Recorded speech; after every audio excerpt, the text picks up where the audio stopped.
कहते हैं जीवित जग में जूती पड़े फिर जम तोड़े छाती। हाँ, जीवित यहाँ ब्रान माटी होगी, राग यम के दूध गढ़ेंगे वो नारी दुख तुम्हारे ऊपर। तो इस विष ने कौन खाओगा जब ज्ञान हो जाएगा। तो ये कारण क्यों हो गया है? क्योंकि हम भगवान के विधान से अपरिचित होकर पाप कर रहे हैं। अब छोटे छोटे बच्चों को दास देखता है, बड़ी खुशी होती है। वो कहता जी मैंने ऐसे बेड़ी उठाकर दे दी गलती से, रोता है मेरा नाम खंड हो गया। तो पुण्यात्मा ये समाज तैयार होगा क्या? ये बच्चे बुराई करेंगे आगे चल के?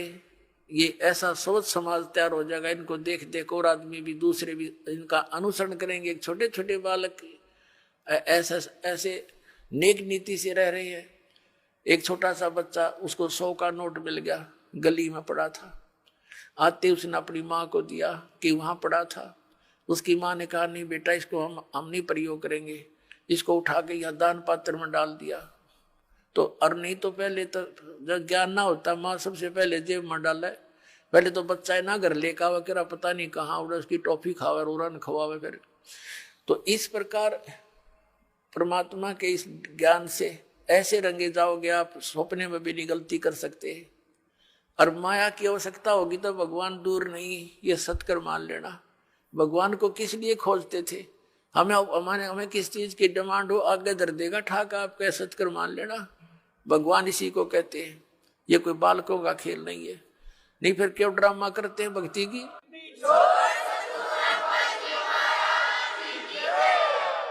ये वो समृद्ध शक्ति है, एक वचन में सब कुछ कर सकता है आपके लिए, लेकिन उसके कराने योग्य आपने बनना पड़ेगा।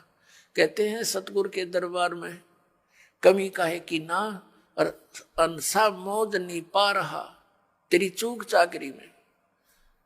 तो अगर इस सच्चे दरबार में किसी चीज की कमी नहीं है और आपके ऊपर मेहर नहीं हो रही है, तो आपकी कोई चाकरी में, आपकी सेवा और शुश्रूषा में कोई त्रुटि है, उसको ठीक कर, तुरंत बिजली आ जाएगी।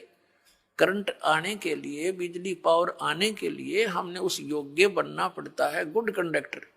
तो बिजली आई सारे काम होंगे फिर तो जो उसके गुण हैं। तो उस बिजली को आने के योग्य बनाओ, और इसी तरीके से बनोगे आप, इस ज्ञान से, इस भक्ति से समर्पित हो जाओगे।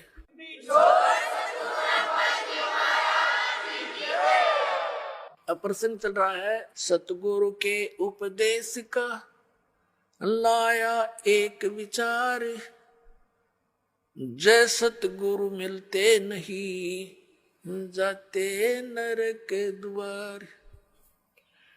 अब नरक द्वार में दूध सब करते खेचा तान, उनसे कबू ना छूटता फिर फिरता चारों खाने। के दुर्गति होती चार खानी में भ्रमता कदे ना लगता पार। और ये सब फेरा मिट गया मेरे सतगुरु के उपकार, यानी उस परम संत, उस संत की कृपा से, इस मंत्र की प्राप्ति से मेरा यू सारा जो दुख था ये बाईपास निकल गया। 100 फेरा सब मिट गया मेरे सतगुरु के उपकार। फिर क्या बताते हैं? 7 समुद्र की मसीह करूं और लेखनी करूं बन राय, धरती का कागज करूं गुरु गुण लिखो न जाए। होय होय।